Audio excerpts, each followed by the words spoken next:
তো বন্ধু ভালো তো চ্যানেলে আর একটা নতুন ভিডিও নিয়ে চলে এলাম। এটা হচ্ছে শ্রীরামপুর যাবো মহেশের হ্রদ দেখতে। তো কি কি হয় সব দেখাবো, আশা করি সবই দেখাতে পারবো। কিন্তু একটাই প্রবলেম, আমি বাসে আর ট্রেনে যাবো, সেই জন্যে বাস ট্রেন কিছু দেখাতে পারবো না, কারণ প্রচণ্ড পরিমাণে ভিড় হবে। তো সেই জন্যে বাস ট্রেন কিছু দেখাতে পারবো না, একবারে শ্রীরামপুর নেবে তারপর দেখাবো।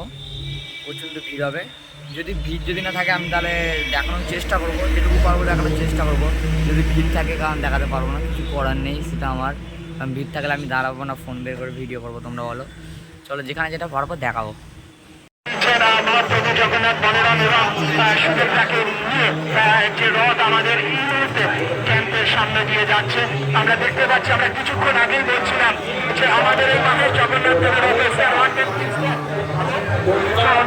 দেখতে পাচ্ছি দেশ বিদেশ থেকে যে কথা বলছিলাম বহু পর্যটক তারাও আসেন এই মাহেশের। আমরা দেখতে পেলাম আমাদের এই ক্যাম্পের সামনে দিয়ে দুজন বিদেশি অতিথি তারা এই মাত্র জানেন, অর্থাৎ মাহেশের জগন্নাথ দেবের এমনই মাহাত্ম যে কথা বলে কয়েক মিনিট আগে বলছিলাম। শুধু হুগলি জেলা নয়, এক গোটা রাজ্যের এবং দেশের বিভিন্ন স্থান থেকে যেমন মানুষ আসেন, ঠিক তেমনি বিদেশ থেকেও পর্যটকরা তাদের সূচিতে নির্ধারণ করে থাকেন মাহেশের এই রথযাত্রার সময় সাক্ষী থাকবো। আমরা দেখলাম কিছুক্ষণ আগে আমাদের রথযাত্রা সাক্ষী জন্য জানিয়ে রাখি ইতিমধ্যে মন্দির তরফ থেকে মাহেশের এই 628 বছরের রথযাত্রাকে ইউনেস্কোর স্বীকৃতি দেওয়ার জন্য ইতিমধ্যেই আবেদন করা হয়েছে।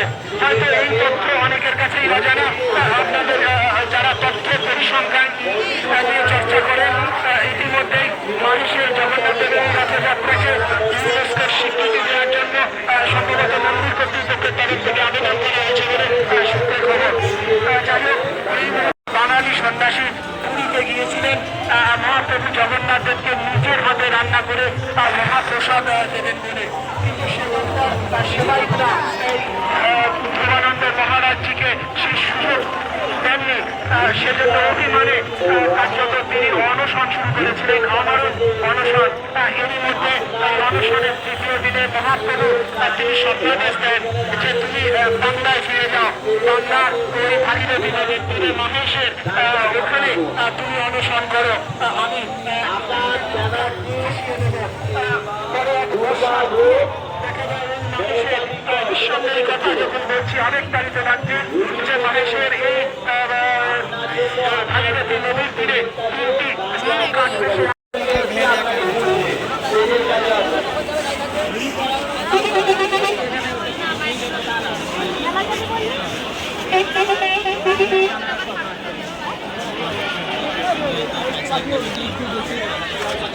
বেড়েছি বাইক যাবে